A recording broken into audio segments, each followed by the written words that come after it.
our UML diagram of our zoo project. So as you can see, from animal to zoo is a 1 is to 0 or many aggregation relationship. So a zoo has an animal does not have a zoo. Animal to enclosure is an aggregation relationship as well, but except it is a 1 is to 1 relationship, same as a has a. So an enclosure has an animal has an enclosure, but an enclosure doesn't just have one animal.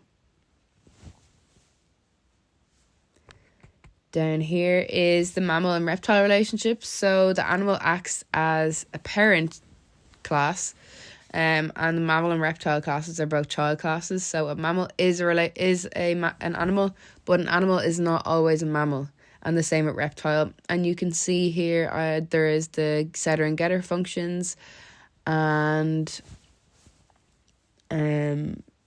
all the requirements that are in our class.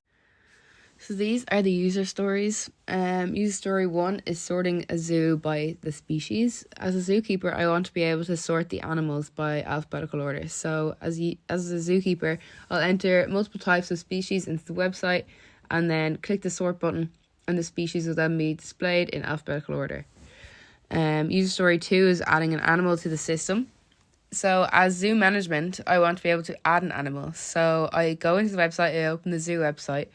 I would then enter the animal in which I would like to add the system, like giraffe. If there is room, the animal will be added and a message will be displayed to confirm the animal's addition to the zoo. And if the zoo is full, it will not be possible, and the animal will not be able to be added, and a message will also be displayed to be able to tell the zoo management.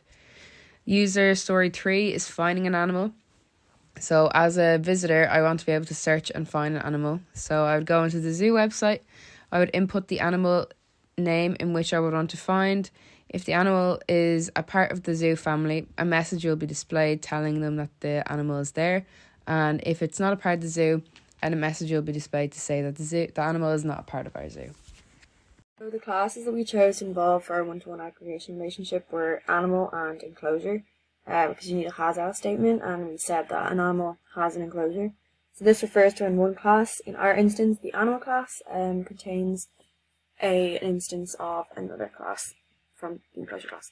So in the private part of our animal class, you can see that we've implemented enclosure as a data member, but instead of the regular name type, we've used the name of the enclosure class instead of string or int to implement the aggregation, and we've also included the header file here. So then in the animal CPP file, we've also we've put in the enclosure setters and getters, but also in the display function, instead of just saying get enclosure, we have to say get enclosure dot get whatever data member you want from the enclosure class. So that's how you display it. Then here in the enclosure class, we have a 2-parameter function which we're going to be using to print out the capacity and type in the animal display function in the main. Here you can see we've created an object for enclosure, and then we're using that 2-parameter function here. And instead of putting in a set enclosure, we use the object of the enclosure class to print it. So when this is run, you can see that not only is the animal display function called, but then the capacity of the enclosure and the type of the enclosure also appear. So for our one-to-many aggregation relationship, we chose to create a new class called zoo and then use the already existing class animal. So the animal class can exist independently from the zoo class, but we still need that has-a statement. So now we have the zoo has a number of animals.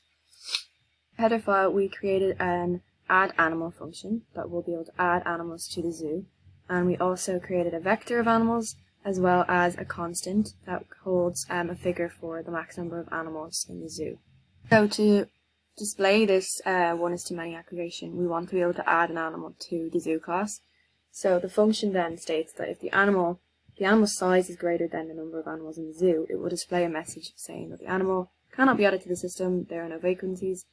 Otherwise, it will display that the animal has been added to the system. This is our find algorithm, and this is going to be implemented in the main with our add animal, just to show you that they work together.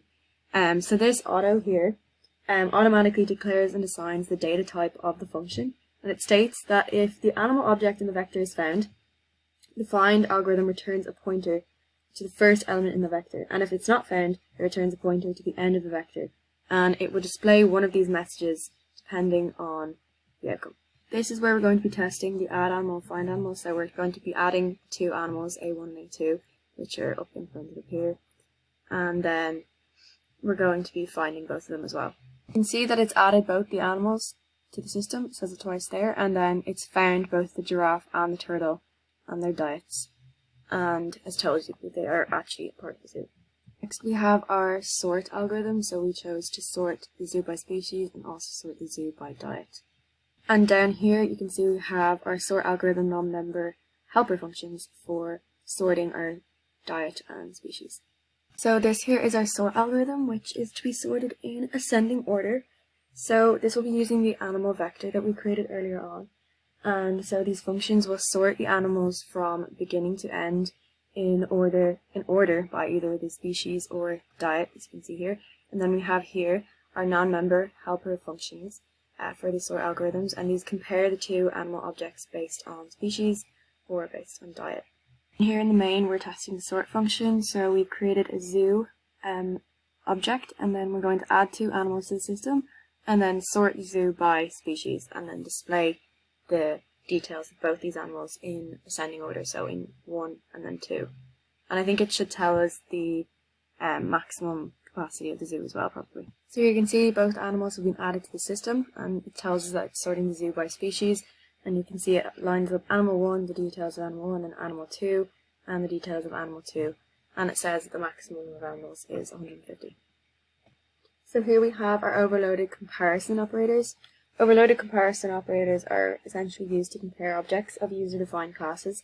So these include the greater than, less than, and equal to signs. The overloading, the equality operator, is the equal signs here. And so they teach the compiler to know the criteria used when comparing two objects. These are also used in the sort function earlier on, where we saw the less than signs used for the sort function. And the sort criterion is that it is sorting in ascending order. And here's the implementation of the overloaded comparison operators in the animal CPP file. You can see them there. So this is comparing the animal A1 and animal A2. Here we have our overloaded stream operator implemented as normal function. And here it is implemented in the animal CPP file.